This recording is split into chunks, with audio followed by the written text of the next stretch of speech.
rubah, dan burung gagak. Pada suatu hari, ada seekor rubah yang kelaparan karena belum makan.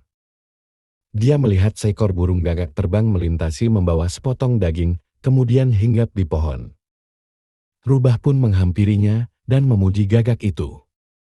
Gagak pun merasa senang dan tersipu malu. Melihat reaksi gagak, rubah melanjutkan rencananya dan kembali memuji gagak. Gagak yang tersanjung pun mulai bernyanyi. Potongan daging yang ada di paruhnya pun terjatuh ke tanah. Dengan cepat, rubah mengambil dan membawa sepotong daging itu pergi. Burung gagak pun menyesali peristiwa itu karena dia telah lengah dengan pujian.